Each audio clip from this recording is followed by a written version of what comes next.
Hello बच्चों, संभावना series में आज हम आपको सरफेस एरिया एंड वॉल्यूम में स्फीयर और हेमिस्फीयर बता रहे हैं। और इसमें जो मोस्ट इंपॉर्टेंट क्वेश्चंस हैं जो कि मैंने बताया आपको संभावना में, वो मैं लेके आया हूँ। आज का question, the numerical value of the volume and curve surface area of a sphere are equal. Find the minimum volume of the cylinder where the sphere could be intact. तो इसका मतलब क्या हुआ क्वेश्चन का? क्वेश्चन ये कह रहा है बच्चों, समझिएगा, the numerical value of the volume and curved surface area of a sphere are equal। तो कर्व सरफेस एरिया और वॉल्यूम स्फीयर का कितना होता है?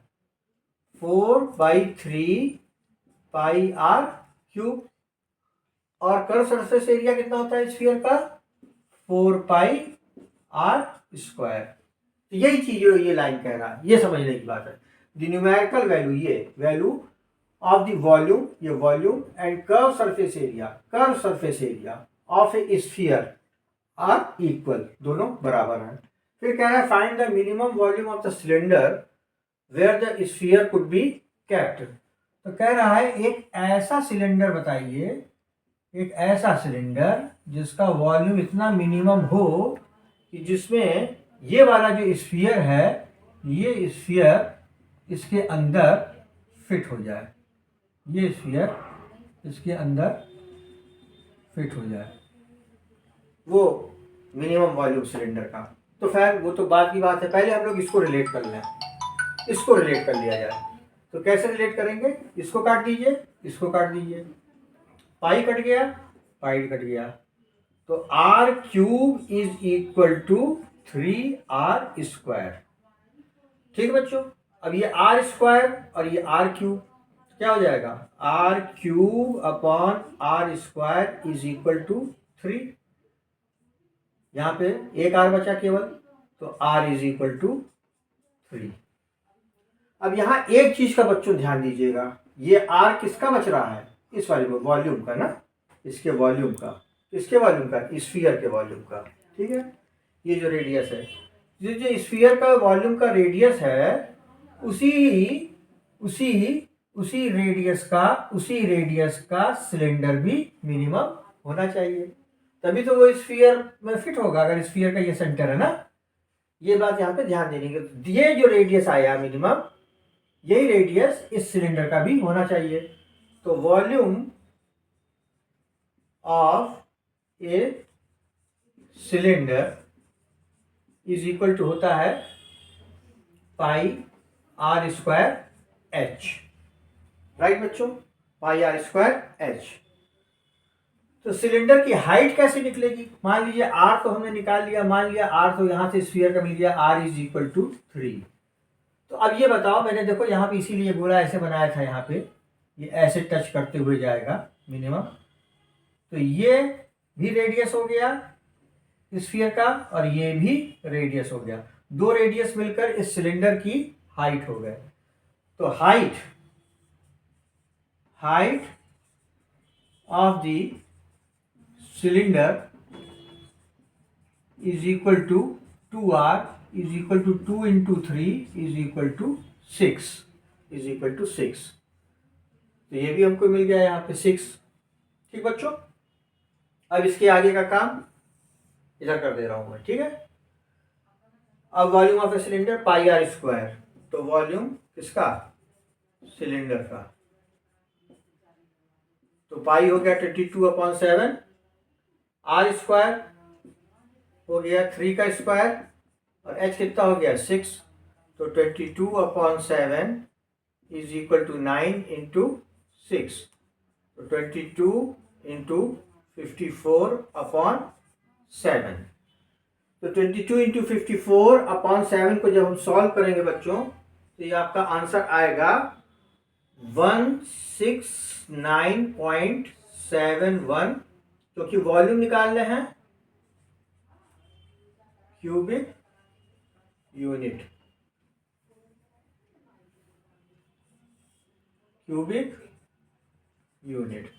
क्योंकि क्वेश्चन में बच्चों कहीं भी ये नहीं दिया है ना, कहीं कि मीटर है कि सेंटीमीटर है कि क्या है। जब इस तरह से नहीं दिया रहता है तो वहां पे यूनिट लिख दिया जाता है। और क्यूबिक इसलिए लिखा क्योंकि वॉल्यूम निकल रहा है। कोई भी यूनिट होती, मीटर होती या सेंटीमीटर होती, तो क्यूबिक पे ही तो होती, मीटर क्यूब या सेंटीमीटर क्यूब, इसलिए क्यूबिक यूनिट जब ना दिया रहे, अगर यूनिट ना दी रहे और इस तरह से प्रॉब्लम आए। तो आई होप ये सवाल आपको समझ में आ गया होगा। बहुत अच्छा सवाल था ये, कैसे निकाला जाएगा। अब मैं दूसरा सवाल कराता हूँ इसको रब करके, राइट। आइए बच्चों, क्वेश्चन नंबर 2 लेते हैं हम लोग। इसमें कहता है the radius of A solid cylinder is 14 centimetre. ये एक सॉलिड सिलेंडर बन गया। डायग्राम के द्वारा बच्चों क्वेश्चन अच्छे से समझ में आता है ना, ऐसे सॉल्व करके नहीं। The radius of A solid cylinder is 14 centimetre. तो इसका रेडियस कह रहा है वो है 14 centimetre and it's height is 21 centimetre. Height यहाँ होती है इस सेंटर से इस सेंटर तक की, ये कह रहा है 21 centimetre. How many solid spheres each of radius 3.5 centimetre can be found by melting the cylinder. अब इस सिलेंडर को बच्चों कह रहा है मेल्ट कर दिया गया, मेल्ट मतलब पिघला दिया गया, इसको पूरे को पिघला दिया गया और इससे ये छोटे छोटे 3.5 सेंटीमीटर 3.5 सेंटीमीटर रेडियस के कितने गोले 3.5 सेंटीमीटर के कितने गोले बन जाएंगे, इसको गला के ये 3.5 सेंटीमीटर के कितने स्फीयर बन जाएंगे, ये पूछ रहा है। तो इसका तरीका ये होता है बच्चों, इसकी लॉजिक समझो। लॉजिक इसकी ये है कि कोई भी चीज अगर गलाई जाएगी और उससे कोई भी दूसरी चीज बनाई जाएगी, तो जो इसका वॉल्यूम है टोटल, वो जो चीज बनाई जाएगी उन सब के वॉल्यूम मिलके उसके वॉल्यूम के बराबर होंगे, राइट। तो वॉल्यूम उतना ही रहेगा और कोई चीज भले घटे बढ़े। लेकिन अगर हमने इस सिलेंडर को पिघलाया तो इसका जो भी वॉल्यूम होगा, मान लो इसका वॉल्यूम x है, x सेंटीमीटर क्यूब इसका volume, suppose x centimetre cube. तो ये जितने स्फीयर्स बनेंगे 3.5 रेडियस वाले, इन सब का वॉल्यूम अलग अलग अलग अलग निकाल के जोड़ दिया जाएगा तो वो भी x सेंटीमीटर क्यूब आएगा। तो यहां ये पूछ रहा है कि इसको गला के कितने स्फीयर बनेंगे। तो नंबर ऑफ स्फीयर्स फॉर्म्ड है ना by melting the cylinder is equal to क्या होता है, volume of cylinder, volume of cylinder divided by volume of single sphere. एक स्फीयर का जो वॉल्यूम होगा उससे इसके पूरे वॉल्यूम को डिवाइड कर देना तो मालूम चल जाएगा कि नंबर ऑफ स्फीयर्स कितने बन जाएंगे। तो ये कैसे होगा बच्चों, आइए आगे करते हैं। अब वॉल्यूम ऑफ सिलेंडर क्या होगा, volume of cylinder is equal to pi r square h. तो बच्चों ये क्या हो जाएगा, पाई आर स्क्वायर, पाई और इसका आर कितना है 14, तो 14 इंटू 14 और एच कितना है 21। और वॉल्यूम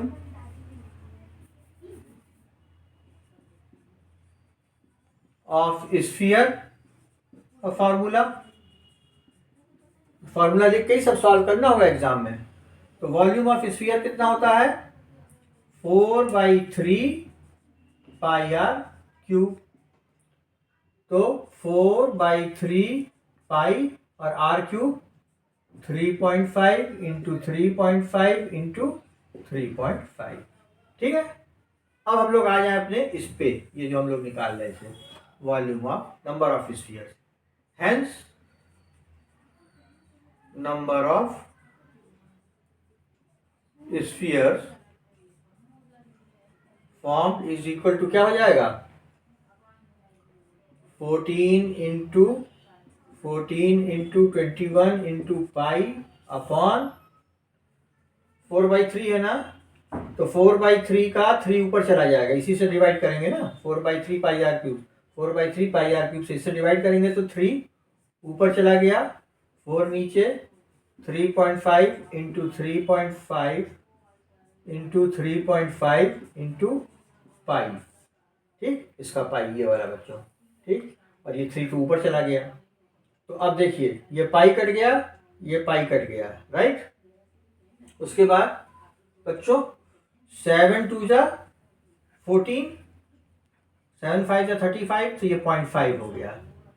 7 2 जा 14, 7 5 35, 0.5, क्योंकि 3.5 है ना, तो 0.5 हो गया, राइट।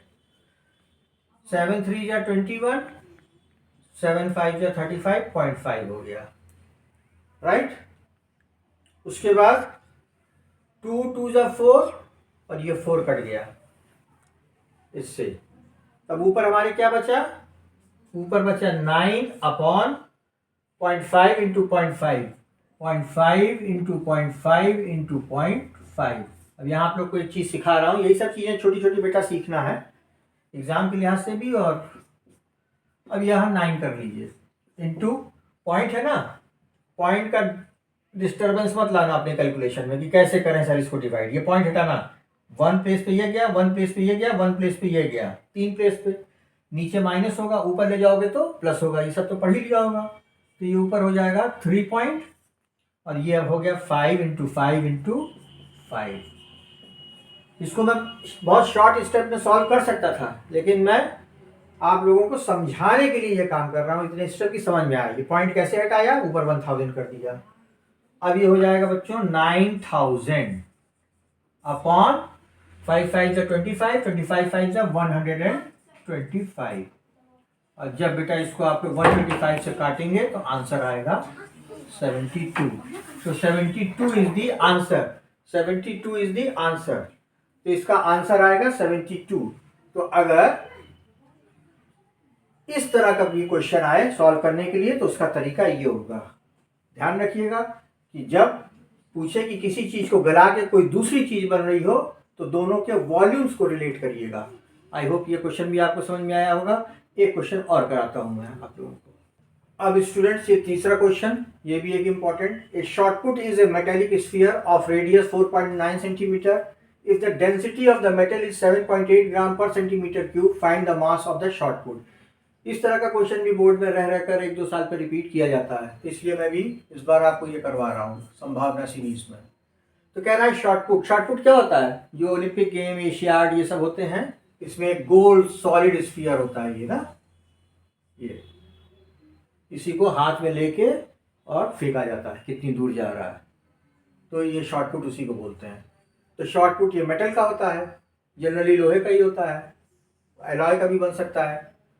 तो ये shot put is a metallic sphere है, ये एक मेटेलिक स्फीयर है और इसका रेडियस है 4.9 centimetre, 4.9 centimetre. If the density of the metal is, अब जिस लोहे से ये बना है उसकी डेंसिटी दी है 7.8 ग्राम पर सेंटीमीटर क्यूब, और इसकी स्फीयर की रेडियस जो है वो दिया है 4.9 सेंटीमीटर। ठीक, ये सब गिवन है, गिवन। तो फाइंड द मास। अब हमको मास निकालना है उस शॉर्टपुट का, जिस भी मेटल से ये बना है उसका मास। अब ये जान लो बच्चों, यहां हमको ये मालूम होना चाहिए सोल्यूशन में कि फॉर्मूला आपका है density is equal to mass upon volume. ठीक है, ये फॉर्मूला है, density is equal to mass upon volume. इसकी डेंसिटी दी है 7.8 ग्राम पर सेंटीमीटर क्यूब। देखो 7.8 ग्राम पर सेंटीमीटर क्यूब, इसका मतलब 1 सेंटीमीटर क्यूब का मास होगा 7.8 ग्राम अकॉर्डिंग टू क्वेश्चन। 7.8 ग्राम पर सेंटीमीटर क्यूब, पर सेंटीमीटर क्यूब ना, 1 सेंटीमीटर क्यूब। तो मतलब 1 सेंटीमीटर क्यूब का मास होगा 7.8 ग्राम। तो ये एक रिलेशन हमने यहां से बना लिया डेंसिटी देख के कि 1 सेंटीमीटर क्यूब का मास 7.8 ग्राम होगा। तब तो अब हम ये सोच लें, ये 1 सेंटीमीटर क्यूब क्या होता है, ये वॉल्यूम होता है, क्यूब लगा है ना, ये वॉल्यूम है। तो 1 सेंटीमीटर क्यूब वॉल्यूम का 7.8 ग्राम होता है वजन, मास। तो इसका मतलब इसका हम वॉल्यूम निकाल लें सेंटीमीटर क्यूब में, जितने सेंटीमीटर क्यूब आएगा हम उसमें 7.8 से मल्टीप्लाई कर देंगे, आंसर आ जाएगा। तो हम लिख सकते हैं volume of a sphere is equal to 4/3 pi r cube. यही ना होगा बच्चों। तो 4/3 इंटू 22/7 पाई हो गया। आर क्यूब क्या हो जाएगा? 4.9 इंटू 4.9 इंटू 4.9, राइट। तो ये आपका हो गया 7 7 जा 49.7 बच्चों। और ये हो गया इज इक्वल टू 22 2 जा 4 जा 88 इंटू 0.7 इंटू 4.9 इंटू 4.9 अपॉन 3, ठीक।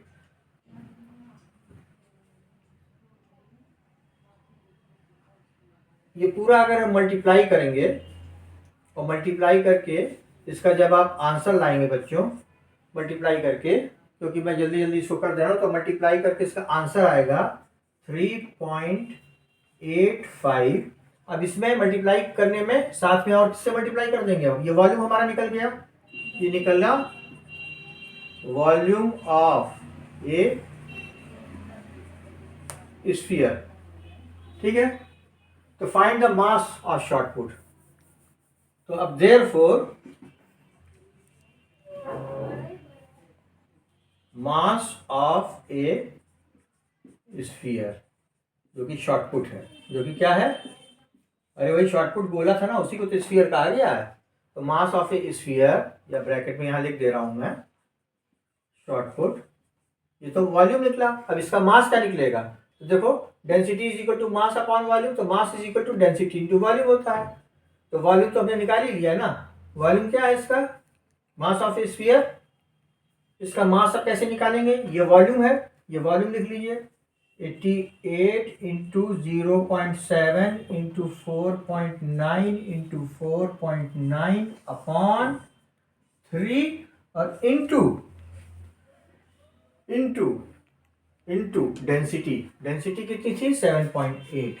7.8। तो बच्चों इसको जब आप सॉल्व करेंगे तो इसका मास आएगा 3845.44 ग्राम। और इसको किलोग्राम में अगर करना होगा तो फिर अपॉन 1000 इसको कर दोगे, तो यह आ जाएगा 3.84 किलोग्राम एप्रोक्स। ये इसका आंसर होगा बच्चों।